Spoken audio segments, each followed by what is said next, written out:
The Scathari diplomatic delegation shifted uncomfortably in their crystalline exoskeletons as they reviewed the preliminary reports on humanity. Their compound eyes flickered with bioluminescent confusion as they processed the data. Such fragile beings, Chief Xenologist Virex noted, gesturing at the holographic display of human physiology. No natural armor, minimal regenerative capabilities, relatively weak musculature compared to most spacefaring species. How have they survived this long? They appear to be quite docile, added cultural analyst Mtal. Their cities are full of recreational spaces, they devote significant resources to caring for their young and elderly, and they seem to have developed complex systems of ethics and morality. The delegation had been studying humanity for 3 standard cycles now, preparing for first contact. The consensus was clear. Humans were a fascinating but ultimately harmless species that would make excellent trading partners, particularly given their creative arts and cuisine. That was until they interviewed their first human military prisoner. Marine Sergeant Sarah Chen sat across from them in the interrogation chamber, somehow managing to look completely at ease, despite being surrounded by 9-foot-tall crystalline arthropods. She hadn't even attempted to escape, which the Zekthari took as further evidence of humanity's peaceful nature. So, Virex began, mandibles clicking in what he hoped was a friendly manner, we would like to learn more about human military doctrine. Your weapons seem remarkably inefficient. Most appear designed to simply punch small holes in targets or create localized explosive damage. Hardly effective against modern armor or shield systems. Chen smiled. It was not a friendly expression. Well, she said, leaning forward, that's because most of our weapons development was focused on killing other humans. We spent millennia figuring out the most effective ways to kill ourselves before we ever looked to the stars. The translator took a moment to process this. Several of the Zekthari clicked their mandibles in distress. But why would you focus on intraspecies combat? Mtal asked. Surely external threats. Oh, we had those too. But humans? Chen's smile grew wider. We got really, really good at killing humans. Did you know we had to create entire international treaties just to outline what methods of killing each other were too horrific to use? The temperature in the room seemed to drop several degrees. What do you mean by too horrific? Virex managed to ask. Well, let me tell you about a little thing called the Geneva Convention, Chen began. See, we had to explicitly agree not to use chemical weapons, not to torture prisoners, not to target civilians or hospitals. You needed a formal agreement to prevent such actions? One of the junior analysts chittered in horror. Oh, yeah. And here's the really fun part. We call it the Geneva Suggestion sometimes, because of how often it gets ignored in actual combat. Chen's expression turned grimly amused. You all thought we were harmless because we're physically weak? That just meant we had to get creative. Ever heard of white phosphorus? Unit 731? The ratlines? The Zikathari delegation spent the next hour learning about humanity's capacity for organized violence. By the end, 3 of the junior analysts had stress-molted, and Chief Xenologist Virex was seriously considering early retirement. As they left the interrogation chamber, Cultural Analyst Mtal turned to Virex. Perhaps we should reconsider the invasion plans? Indeed. Virex agreed, watching through the one-way mirror as Sergeant Chen continued to smile that unsettling smile. Send word to the High Command. Recommend immediate cessation of all military operations against Earth, and suggests they consider a formal alliance instead. On what grounds? Vrex's crystalline form shuddered slightly, on the grounds that I'd rather have humanity on our side when the hive minds from Sector 9 eventually reach this arm of the galaxy, because, after what I just learned, he paused, compound eyes dimming. I'm starting to think humans might be the only species brutal enough to save us all. As they departed, they could hear Sergeant Chen humming something. The translator identified it as an ancient human war song called Fortunate Son. The following day, against all better judgment, the Zikthari delegation returned. This time, they brought their chief medical officer, Talax, hoping a scientific perspective might help them understand the human capacity for systematic violence. You mentioned experimental programs yesterday, Talax began, his crystalline form carefully positioned as far from Chen as protocol would allow. Our records show no such. Classified, Chen interrupted, that same unsettling smile playing across her face.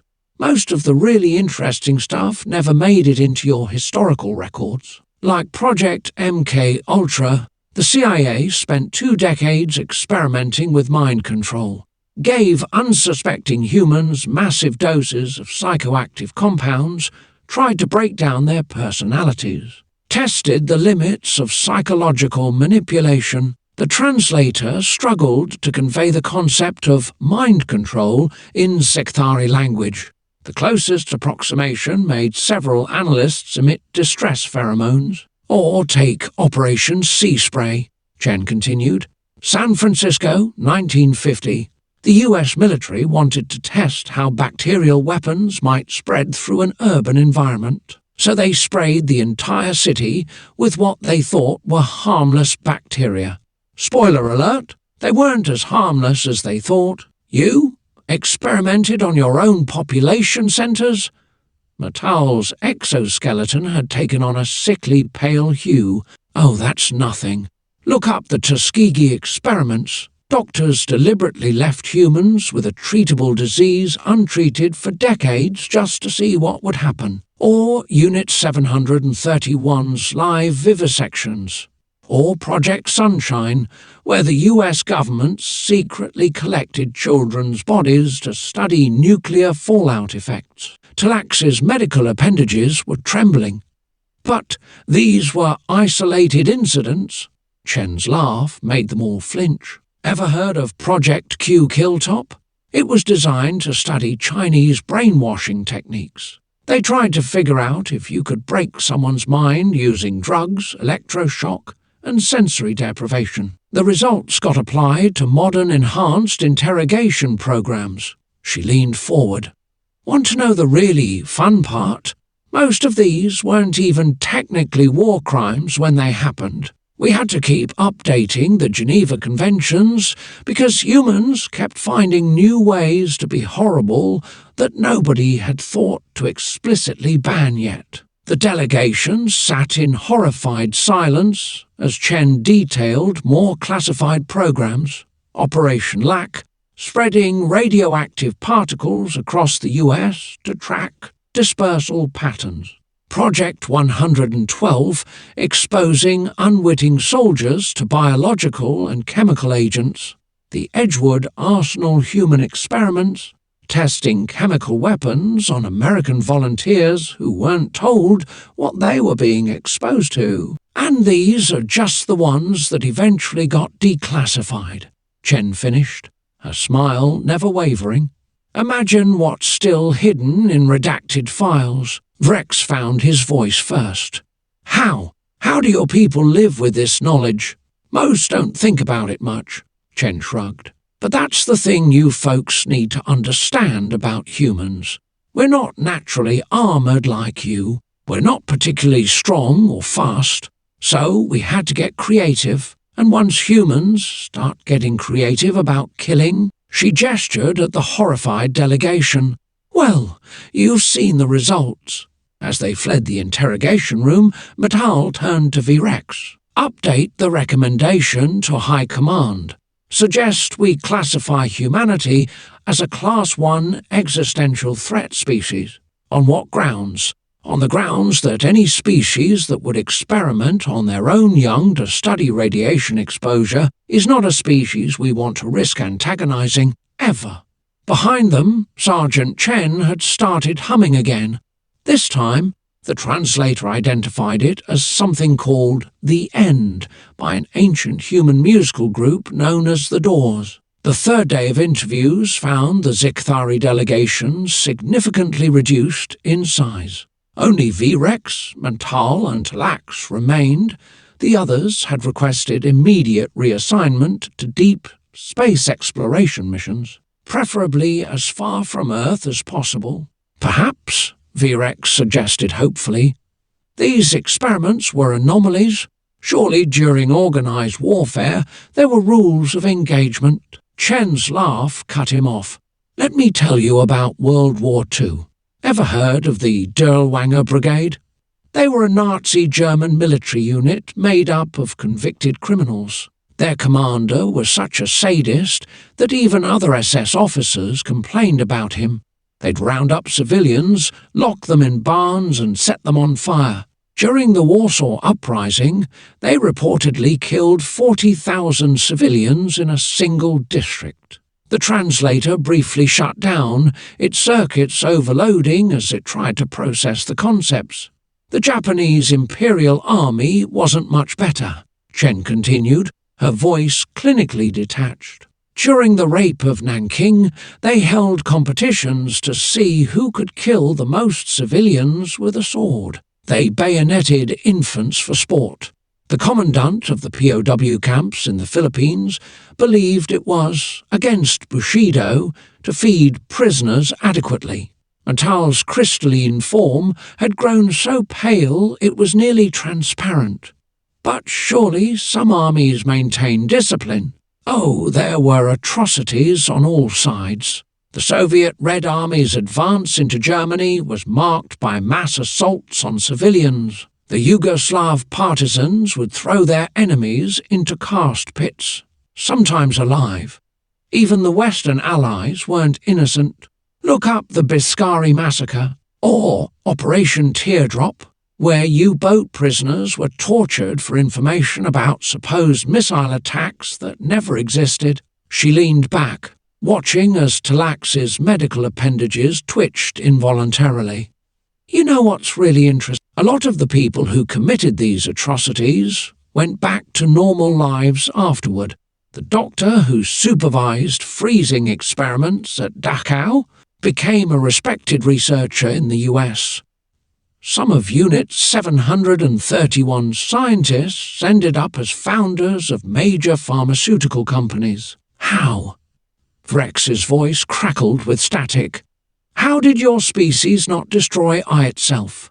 Who says we didn't try? Chen's smile had an edge of genuine sadness now. The only reason we developed nuclear weapons was to use them on each other. The only reason we went to space was to prove we could drop bombs on each other from higher up. Almost every major technological advancement humans have made was driven by our desire to kill each other more efficiently. She stood up, making the delegation flinch collectively. You know what the scariest part is? All those war crimes I just described, they were committed by normal humans, regular people with families and hobbies and pets. Under the right circumstances, with the right propaganda and pressure, ordinary humans are capable of extraordinary cruelty. And we're really, really good at creating those circumstances. As the shell-shocked delegation prepared to leave, Chen called after them. By the way, all those atrocities I described, that was just one war. Want to hear about what happened in Vietnam, or Cambodia, or Rwanda? The Zikthari didn't wait to hear more. As they fled, Matal turned to Virex one final time. Update the recommendation again. Classify humanity as beyond standard threat categories. Recommend immediate cessation of all surveillance and contact operations. And if High Command disagrees, then tell them what the humans said about nuclear weapons. And remind them that humanity developed those before they even had computers. In the distance, they could hear Chen beginning to sing something new. The translator, before they shut it off, identified it as an ancient human battle hymn called When Johnny Comes Marching Home. The High Council of the Jekthari Dominion arrived within a standard cycle. Their massive crystalline forms filled the observation chamber, towering even over their own kind. Supreme Commander Kavax's multifaceted eyes fixed upon the human with a mixture of fascination and dread. "We have reviewed the reports," Kavax announced, his voice resonating through the chamber.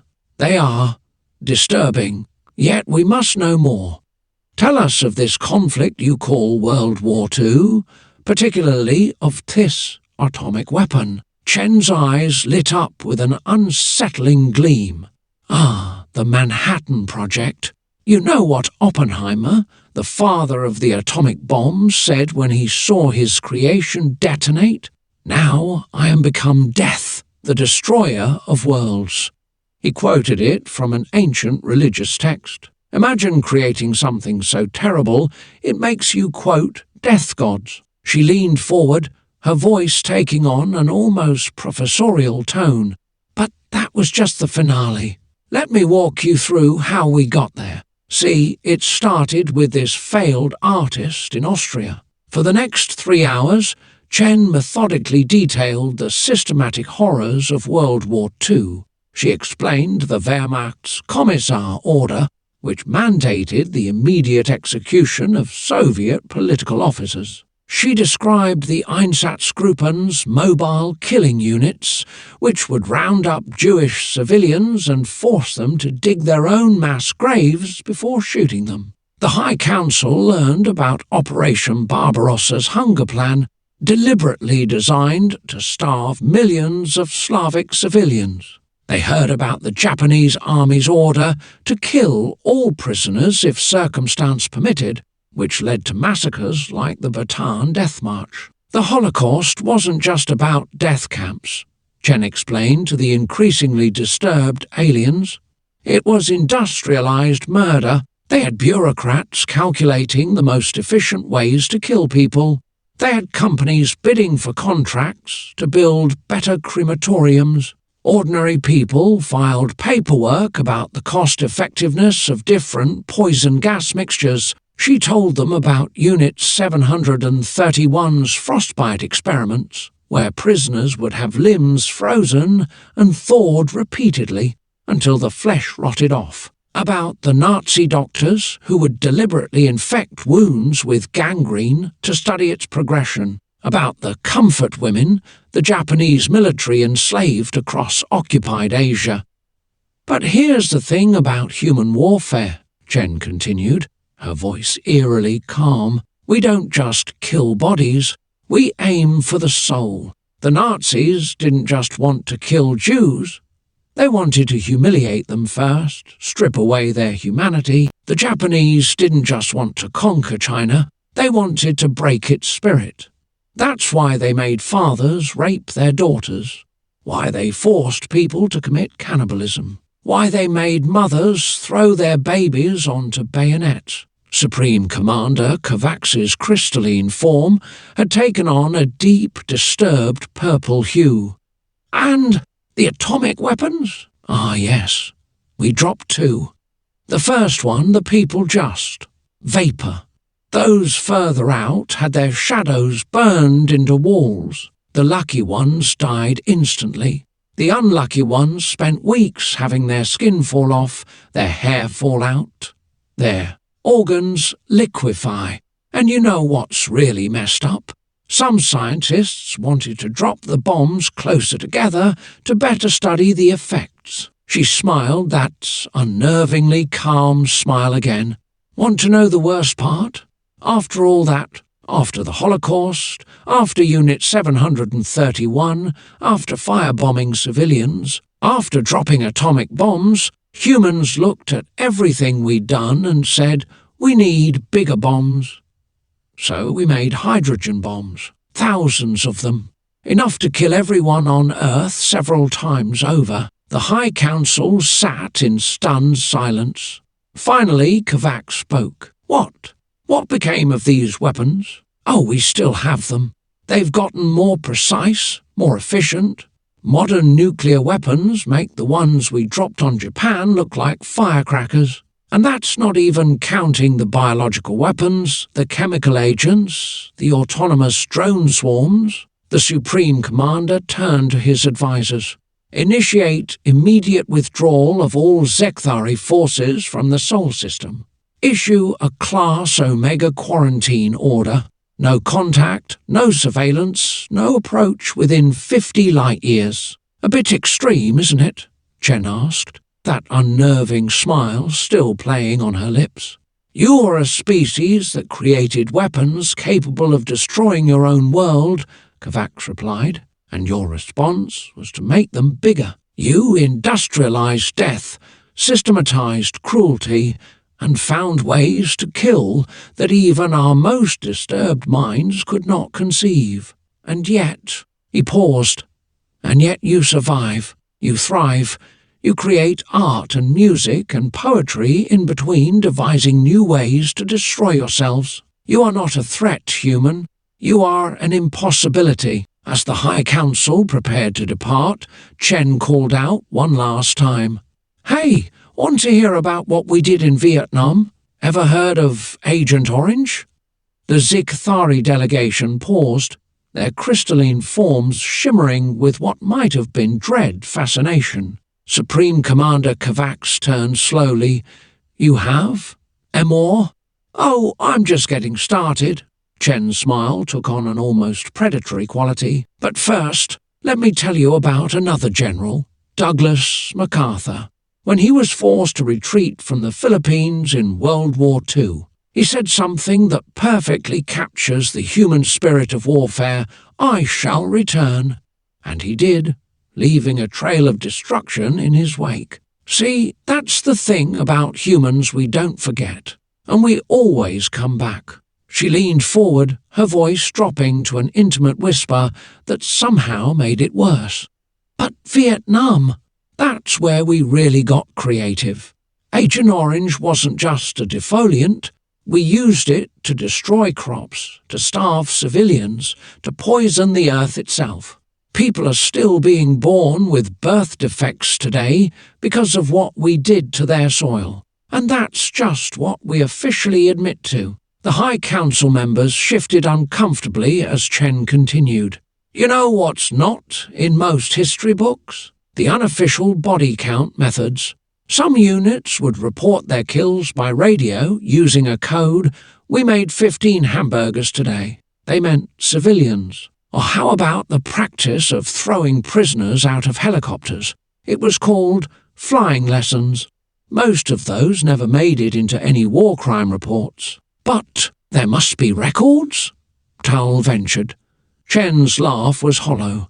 You think we document our worst moments? The My Lai massacre only became public because a helicopter pilot threatened to shoot his own men if they didn't stop killing civilians. And that was one village out of how many? Most atrocities never made it into any report.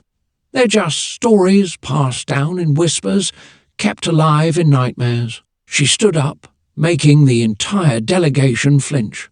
Want to know something really interesting? The Phoenix Program, a systematic campaign of torture, assassination, and terror.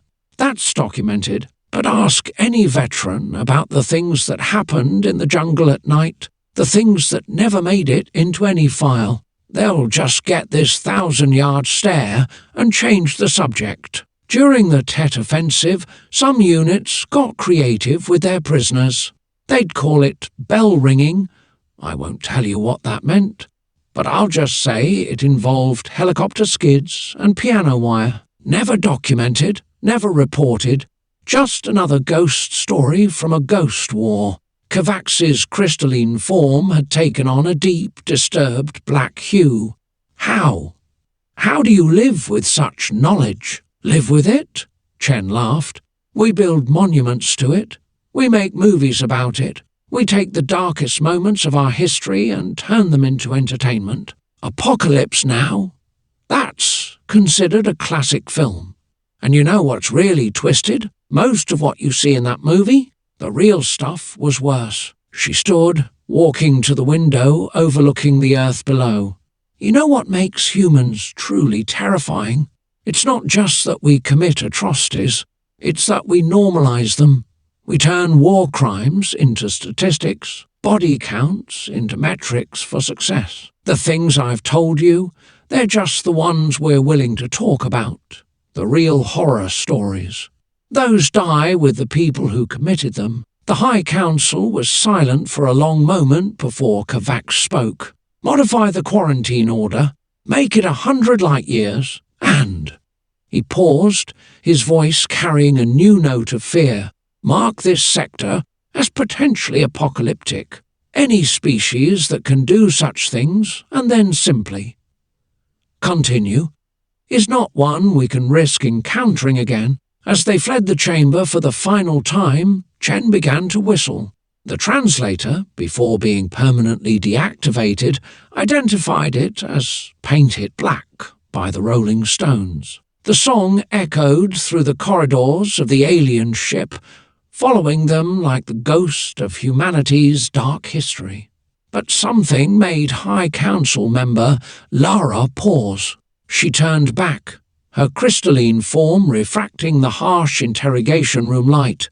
In Chen's eyes, beneath the calculated menace, she caught a glimpse of something else. A deep, ancient sadness that seemed to reach beyond the individual soldier. Wait, Lara said, causing the others to freeze. I must know. What made your species this way? What drove humans to such extremes? Chen's smile remained, but it shifted slightly, becoming something more complex. You really want to know? Sit down. Let me tell you about fear. The High Council members exchanged glances before slowly returning to their positions. Chen's voice took on a different quality, softer, yet somehow more haunting. Humans are weak. We're fragile. No natural weapons, no armor, poor night vision, terrible sense of smell. We evolved on a planet full of things that could kill us. Everything was a predator. Everything was a threat. So we developed something else, imagination. We became really, really good at imagining all the horrible things that could happen to us, and then figuring out how to do them first. She leaned back, that sad smile never leaving her face. You know what's interesting about human violence? It often comes from love. We built walls around our villages because we loved our children. We developed spears because we loved our families. We created nuclear weapons because we loved our country, the capacity for protection and destruction. They're two sides of the same coin. Lara's sensors detected a subtle change in Chen's biochemical readings. You speak of this with personal knowledge? My grandmother survived the rape of Nanking, Chen said quietly. My grandfather fought in Korea. My father was in Desert Storm. You want to know why humans are so good at violence? Because we remember. Every atrocity, every massacre, every moment of cruelty gets passed down. We tell our children, never again. But what we're really saying is, be ready. She stood and walked to the window, looking out at the stars. You know what the really twisted part is? We're also capable of incredible kindness. The same species that invented nerve gas also invented hospitals. The same people who designed concentration camps also wrote poetry about love. We contain multitudes, and this does not. Conflict you? Vax asked. Chen turned back, and now Lara could clearly see the weight in her eyes. Of course it does. Every soldier carries that conflict. We're trained to kill, but we're also human. We remember every face, every scream, every moment. We just learn to live with it. We take all that horror and we bury it deep, and we smile, and we go on. She walked back to her seat, movements deliberately measured. Want to know the scariest thing about humans? It's not that we're capable of atrocities, it's that we can commit them, process them, rationalize them, and then go home and kiss our kids goodnight. We can compartmentalize anything. We can normalize anything. We can adapt to anything. Lara's crystalline form vibrated with a frequency her species use to express deep understanding. You carry this burden. Purposefully? Someone has to remember, Chen said softly. Someone has to know what we're capable of, both the good and the bad. Because if we forget... She trailed off, looking at her hands. If we forget, we might do it all again, and next time might be worse. The room fell into silence. Finally, Lara turned to Kovacs. Modify the quarantine order once more. To what specification? Mark them as paradox-class entities, a species capable of both ultimate destruction and ultimate creation. They are not simply dangerous, they are unknowable. As the High Council finally departed, Chen began to sing one last song. The translator, in its final moments of functionality, identified it as Mad World by Tears for Fears. But this time, Lara noticed, the human's eyes were closed, and there were tears running down her cheeks. Deep in the ship's database, a new entry was created. Humans, the species that taught itself cruelty to survive and then spent the rest of their history trying to unlearn it, while never quite being able to forget. Just before the final departure, Chen's voice rang out one last time. This time, it was different, stripped of its calculated menace, raw with something else entirely. Wait, she said softly. There's something else you need to know. Something about the survivors. Lara turned back, seeing fresh tears in the human's eyes. The rest of the council paused. All those atrocities I told you about? The soldiers who committed them? Most of them came home and threw up every night for the rest of their lives. They woke up screaming. They couldn't look their children in the eyes. My grandfather, he couldn't eat rice for 40 years after Korea. The smell reminded him of burning villages. Chen's carefully maintained facade cracked completely. You know what the cruelest part is? Most of them were just kids, 18, 19 years old. They were handed rifles and told to kill or be killed. They were told it was for the greater good, for their country, for their families. They were told they had no choice. She wiped her eyes with her sleeve. There was this Vietnam vet I knew. Every year on the anniversary of a particular patrol, he would go to a Buddhist temple and pray for forgiveness. He was ordered to open fire on a sampan that wouldn't stop. Found out later, it was full of refugees. He was 20 years old when it happened. He was 80 when he died, and he never forgave himself. But you spoke of these acts with such pride, Kovacs said, confused. Chen laughed bitterly. Pride? No. What you saw wasn't pride. It was a warning. Because the most terrifying thing about humans isn't that we're capable of atrocities. It's that ordinary people, good people, kind people, people who love their kids and help their neighbours, can be pushed into committing them. We're not monsters. We're just humans. Victims of our own nature. She stood up and walked to the window one final time. You know what almost every war criminal has said at their trial? I was following orders. Because that's the truth of it. Most of them weren't sadists. They were people who got caught in a machine bigger than themselves. They were bookkeepers who signed deportation orders, drivers who transported prisoners, guards who were just doing their job. And they... Regret? Lara asked softly. Most of them would give anything to take it back. There are old men who still write letters of apology to villages they burned 50 years ago. There are veterans who spend their entire lives trying to atone. Because once you've seen what humans are capable of, once you've been part of it, you never really come back. Chen turned to face them one last time, and now they could see her fully, not as the calculating warrior she'd pretended to be, but as what she really was, a human being carrying the weight of her species' capacity for both horror and redemption. So when you go back to your people, tell them this.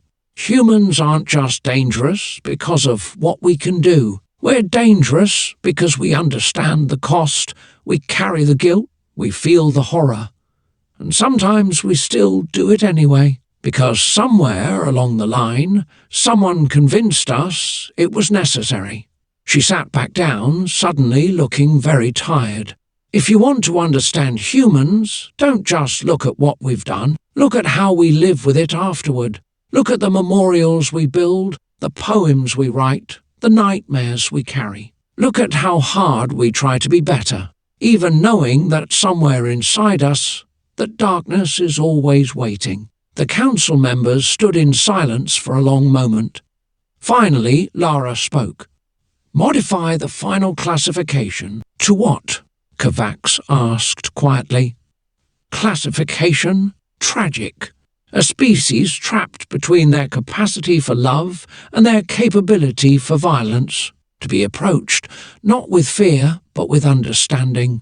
For in their struggle we see the most fundamental battle of consciousness itself, the eternal war between what we can do and what we should do." As they finally left, Chen began to sing one last time. But this wasn't a war song. The translator identified it as Hallelujah by Leonard Cohen, a song, it noted, about broken people trying to find beauty in a broken world.